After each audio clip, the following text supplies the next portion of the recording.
plus de 1700 ans et toutes ses dents, au nombre de 2, 3 ou 4 d'ailleurs. Et pour elle, c'est déjà beaucoup.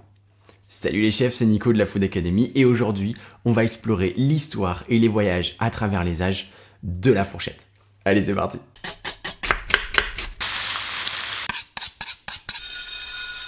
Manger avec une fourchette, ça nous paraît tout à fait normal, tout à fait naturel. Et pourtant, c'est éminemment culturel. On l'a appris par notre éducation, on l'a intégré à notre vie au fil du temps. Pourtant, fut un temps, une époque où manger de manière civilisée ne rimait pas forcément, même pas du tout, avec fourchette, mais bien avec manger avec les doigts. Alors on va découvrir quand est apparue la fourchette et pourquoi. L'histoire de la fourchette, c'est incroyable parce qu'elle est vraiment pavée de fausses histoires justement, de vérités imaginées ou bricolées, voire de vrais mensonges historiques inventés, racontés, déduits de trouvailles ou de coïncidences. Dans cette vidéo, nous allons donc énoncer toutes ces fausses vérités, toutes ces fausses histoires qui ont été largement colportées sur l'histoire et la géographie de la fourchette et dont on a tous entendu parler au moins une fois. Et nous allons évidemment les confronter à chaque fois à la vérité, aux découvertes récentes qui ont été faites sur l'histoire et la géographie de la fourchette afin d'y voir vraiment plus clair et enfin la vraie histoire et la géographie de la fourchette. Théodora et Byzance. Alors chronologiquement, c'est la première erreur, la première fausse vérité inventée, déduite, racontée par les historiens du 19e siècle. 19e siècle, époque à laquelle cette histoire fut théorisée, à laquelle cette histoire fut racontée pour la première fois, et 19e siècle, époque à laquelle elle était complètement crédible cette histoire. On n'est pas en train d'accuser les historiens du 19e siècle de menteurs, de conteurs de fables. Ils ont fait de leur mieux, ces historiens, parce qu'à l'époque, c'était complètement crédible. Mais les découvertes récentes ont permis de prouver que cette histoire ne tient plus debout. Voici donc la fausse théorie de Théodora et de Byzance. Fausse, on le sait maintenant. Voici l'histoire. Les fourchettes actuelles seraient apparues dans l'Empire byzantin. Elles ont été introduites en Italie du Nord au milieu du XIe siècle, quand la princesse byzantine Théodora Doukas, ou Doukenas, là encore, on n'est pas sûr sur le nom de famille, fille de l'empereur, épousa le doge de Venise, Domenico Selvo.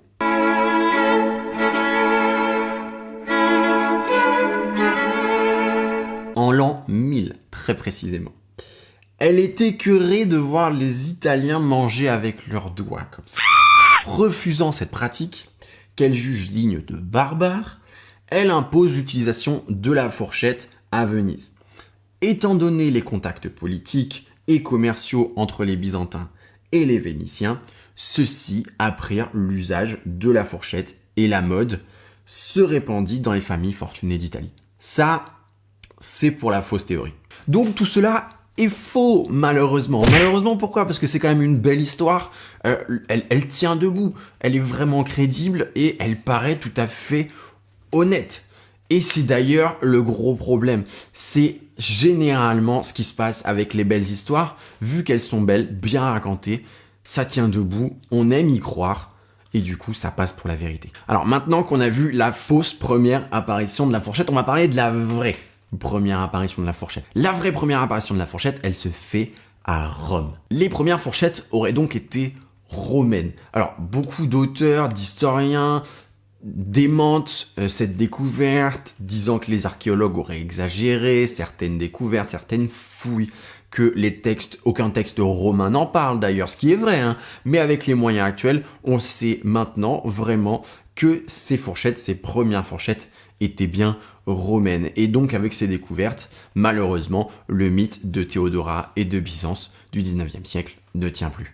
C'est donc au 3e siècle que l'on découvre les premières fourchettes. On les découvre donc à Rome. Alors il en existe beaucoup des fourchettes, hein. Il existe la fourchette de table, il existe la fourchette de service, la fourchette de cuisine, la fourchette du chirurgien même. Donc c'est donc à l'archéologue de faire bien attention au contexte dans lequel il découvre une fourchette pour en expliquer l'origine et l'usage et être sûr que ce soit bien une fourchette de cuisine, de table, de service et pas une fourchette de chirurgien, qui nous intéresse tout de suite beaucoup moins. On parle également de la fourchette égyptienne. La province romaine à l'époque du 2e, 3e siècle, s'étendant sur tout le bassin méditerranéen et du coup nécessairement Nord-Afrique, il est fort probable, on est même très très certain, que la fourchette égyptienne ait été apportée ainsi par la conquête des territoires Nord-Afrique par les Romains. Concernant les exemplaires datant de l'Antiquité, on trouve en effet en Égypte déjà des crocs en métal servant plutôt à cuisiner ou à attraper des ingrédients dans un chaudron. Leur présence est d'ailleurs attestée dans plusieurs tombeaux. On en trouve lors de fouilles aussi bien au Proche-Orient qu'en Égypte. Cependant, leur usage n'étant pas certain, on les associe plutôt à des ustensiles de cuisine, voire de service, mais on est quand même très loin de l'usage de la fourchette. Voilà pourquoi la première fourchette n'est pas malheureusement attribuée aux Égyptiens. On avance chronologiquement, on avance dans le temps de la vérité avec la deuxième étape de la fourchette, l'Empire sassanide. Pour l'Empire sassanide, c'est un moment assez extraordinaire. On est toujours au 5e siècle, au moment de la chute de Rome. À ce moment-là, incroyable, toutes les fourchettes disparaissent de Rome. On ne retrouve plus de fourchettes à partir du 5e siècle. C'est un phénomène qu'on s'explique assez mal d'ailleurs. Et comme par hasard, au 6e siècle, donc juste après, réapparaît la fourchette dans l'Empire sassanide. Alors, elle va apparaître du 6e siècle et elle redisparaîtra encore une fois. C'est un petit peu un jeu de cache-cache. Au 9e siècle, elle va donc disparaître à nouveau de la Perse. En effet, les modes de consommation changent. On ne mange plus avec la fourchette, mais avec les doigts. Et vu qu'elle n'est plus du tout utilisée, elle va disparaître à nouveau. On avance toujours et encore chronologiquement dans le temps et dans la vérité surtout. Troisième étape après Rome, après l'Empire sassanide, c'est la Cappadoce. Alors suite encore d'apparition et de disparition de la fourchette, véritable magicienne de cabaret, au moment où elle disparaît de Perse, elle va réapparaître à Byzance et en Cappadoce. Alors, la Cappadoce, c'est cette région historique de Turquie au centre de l'Anatolie. La fourchette, elle va donc réapparaître au Xe siècle et notamment au niveau catholique et dans les scènes religieuses à la table de Jésus. Ce qui prouve le prestige que peut avoir cet ustensile. Être présente à la table de Jésus dans des peintures, dans des représentations, dans des églises, à cette époque-là, c'est un message qui est quand même très très fort. C'est une représentation très importante pour cet ustensile. C'est d'ailleurs à partir de ce moment-là que l'on est sûr de son usage, c'est-à-dire une fourchette individuelle, de table et surtout en position assise. On mange assis et non plus couché, qui était l'usage à la Rome antique. Cet usage de manger allongé a perduré même après la chute de Rome, mais à cette époque-là, les choses changent, les modes de consommation se modifient et on mange désormais en position assise. Au 10e, 11e siècle, jusqu'au milieu du 11e, cette fourchette sassanide, donc on parle de ce modèle de fourchette sassanide avec ce demi-cercle avec les deux pointes de la fourchette, traverse tout l'Empire byzantin jusqu'à arriver en Italie du Sud, qui était alors intégré à l'Empire byzantin puisque intégré à l'Empire de Rome, romain d'Orient. On découvre alors pour la première fois dans l'art profane une représentation de la fourchette et de son usage comme on en a aujourd'hui. Et ça, c'est extrêmement important. C'est le roi Rothari, roi lombard du 7e siècle, qui fourchette et couteau à la main, pique un poisson et le découpe avec son couteau de l'autre main, exactement comme aujourd'hui. À savoir toutefois que le mot fourchette n'arrive vraiment dans le langage et dans le dictionnaire que aux alentours de 1300. Alors on poursuit notre avancée chronologique, mais cette fois-ci on va revenir dans les erreurs, dans les fausses vérités, dans les fausses histoires. Et peut-être celle qui est la plus connue, la fausse vérité, la fausse histoire de Catherine de Médicis. Même cette fausse vérité, elle est controversée elle-même, à l'intérieur d'elle-même, puisque il y a énormément d'historiens, d'archéologues, d'auteurs qui se disputent pour savoir si la fourchette, elle a été apportée par Catherine de Médicis ou par son fils Henri III. Alors, évidemment, nous, on le sait que ce n'est absolument aucun des deux. On a réconcilié cependant mère et fils en expliquant, en racontant que Catherine de Médicis avait apporté la fourchette et que Henri III l'avait démocratisée. Alors voici encore, comme Théodora et Byzance, la fausse histoire de Catherine de Médicis et de la fourchette. Après l'arrivée de la fourchette à Venise, il se trouve plusieurs familles italiennes pour en apprécier son utilité. On s'en sert pour entortiller les pâtes et les porter à la bouche. L'usage se répand peu à peu en Italie du Nord. Les Médicis, notamment, l'adoptent à Florence. Et Catherine de Médicis l'introduit en France. Lors de son mariage, d'ailleurs, en 1533, avec le fils du roi François Ier, futur roi Henri II.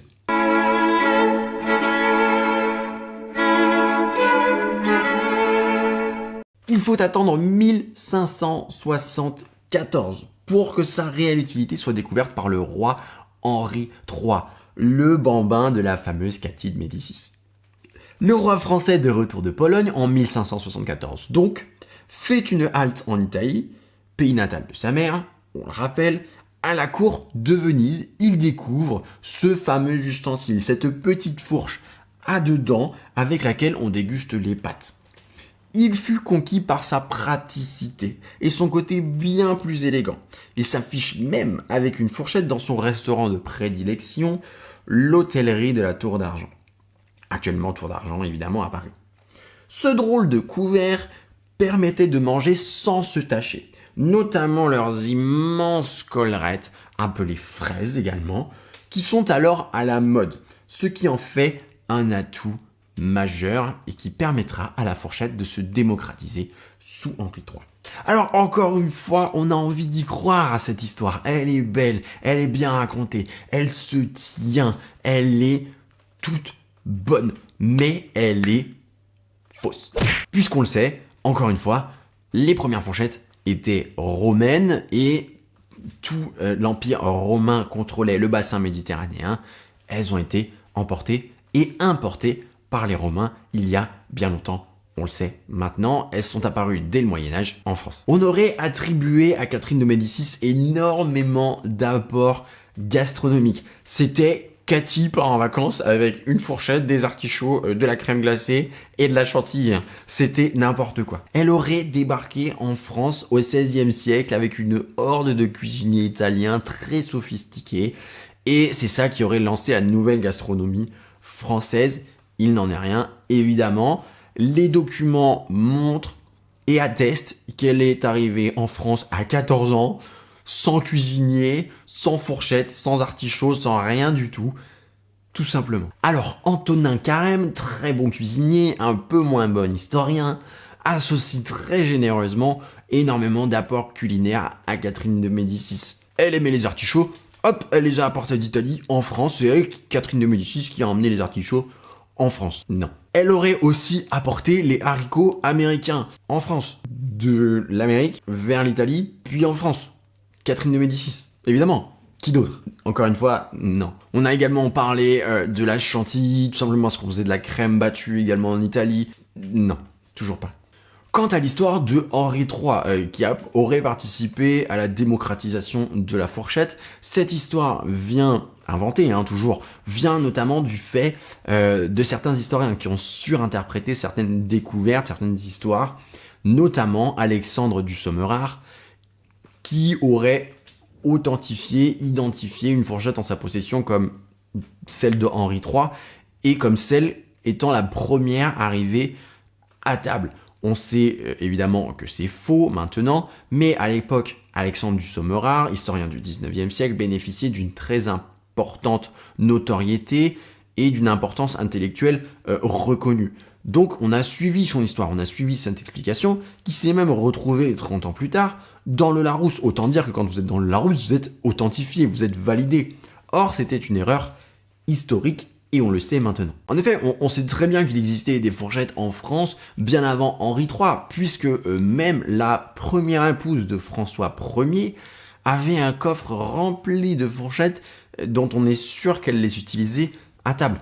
Donc, il existait des fourchettes bien avant Henri III. Concernant cette histoire de fraises, de collerettes, qui aurait permis l'apparition et la démocratisation de la fourchette, Il n'y a évidemment aucune preuve de la corrélation entre les deux. On sait maintenant que la fourchette est apparue bien avant.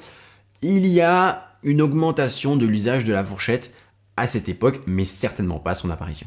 Alors c'est seulement depuis 50 ans, voire 100 ans maximum, que ce genre d'histoires sont passées du domaine de vérité historique au domaine de mythe. Alors c'est normal que ça reste implanté, ancré dans l'imaginaire commun et dans les histoires racontées communes. Mais malheureusement, tous ces mythes, toutes ces histoires ne tiennent plus, on le sait maintenant. On passe à la dernière partie de notre avancée chronologique, de notre avancée au travers des âges en suivant les voyages de la fourchette avec la période des temps modernes. Alors, fin du 16e, début du 17e siècle, la fourchette est toujours considérée comme un ustensile très luxueux. C'est vraiment au cours du 17e siècle que l'on va assister véritablement à sa démocratisation. Au début du 17e siècle, la fourchette est à la table du roi Louis XIII. En 1650, on voit que dans tous les hôtels princiers, il faut placer à la table du maître la fourchette. Première étape de démocratisation, premier étage. Et ensuite, enfin, en 1690, on constate que la fourchette est présente dans tous les cabarets. Elle est désormais complètement démocratisée. En l'espace d'un siècle, la fourchette va rentrer dans les habitudes des Français et va désormais devenir un symbole de civilisation. Le rapport à la nourriture change. Il y a une distance de civilité entre le corps et ce que l'on mange. On va ainsi juger du degré de civilisation d'autrui en fonction de son usage de la fourchette. La fourchette reste quelque chose donc de très civilisé, de très codifié, mais elle va vraiment se démocratiser, notamment en 1737 avec le baron Paul Mitz, puis ensuite en 1760 avec son apparition dans les restaurants publics, grand public, qui va permettre à la fourchette de vraiment se démocratiser. Ces restaurants publics qui s'adressent à tous les groupes sociaux peu à peu, ça va être des cabarets, puis des auberges, on va vraiment chercher à s'adresser à toute la classe sociale. Mais dans les campagnes, à cette époque-là, on peut encore manger avec les doigts, ça existe encore, ça se fait encore, ça n'a pas été démocratisé jusque-là. Ainsi, la fourchette ne sera réellement utilisée qu'au siècle des Lumières, au XVIIIe siècle, où elle passera d'ailleurs de 2 à 4 dents. La fourchette s'est donc peu à peu imposée à la société française, notamment après la publication de la civilité puérile, un traité d'Érasme qui codifie l'usage et la bienséance à table. Alors ce traité d'Érasme qui explique comment se comporter à table et qui prend en comparaison les animaux va beaucoup contribuer à plus de civilité et de bienséance à table. Il influence beaucoup les manières de manger et ça passe par les élites parce qu'il y a cette idée de celui qui se tient bien à table, c'est celui qui est en haut dans la société. Petit à petit, il y a cette idée de ne plus toucher les denrées, de ne plus toucher les aliments avec les mains. C'est une question d'hygiène également qui s'impose. Et la fourchette et les couverts de table vont aider, vont améliorer à donner plus de civilité et plus d'hygiène dans les manières de consommer et à table. Cependant, on sait maintenant qu'il existait de très nombreux codes pour manger avec les doigts de manière très civilisée à la cour.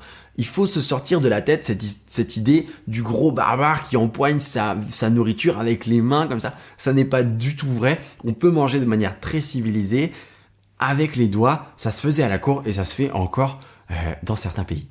Au XVIIIe et XIXe siècle, tourne une grosse discussion, une énorme polémique sur les découvertes et les histoires de la fourchette que nous avons vues précédemment. En 1884, Sarah Bernard va interpréter la princesse Théodora, princesse byzantine, épouse de l'empereur Justinien, byzantin, et non pas évidemment Théodora Doukas, vu plus tôt. Le metteur en scène Victorien Sardou, féru d'histoire et faisant lui-même ses propres recherches historiques pour ses mises en scène, met alors une fourchette dans la main de l'actrice. Il est violemment attaqué, virulemment contesté par des historiens, par des archéologues qui ne veulent pas du tout entendre parler de ces fourchettes romaines. Cela fait polémique. Victorien Sardou et d'autres archéologues vont défendre le point de vue du metteur en scène, certains archéologues même envoyant des rapports de fouilles prouvant à Victorien Sardou qu'il avait raison et qu'il doit croire en son idée de la princesse Théodora portant cette fourchette à la main. La polémique durera même jusque dans les années 1920, à quel point c'est proche de nous. Ça fait à peine 100 ans que l'on a enfin donné raison à Victorien Sardou, le metteur en scène qui avait mis cette fourchette dans la main de sa princesse byzantine.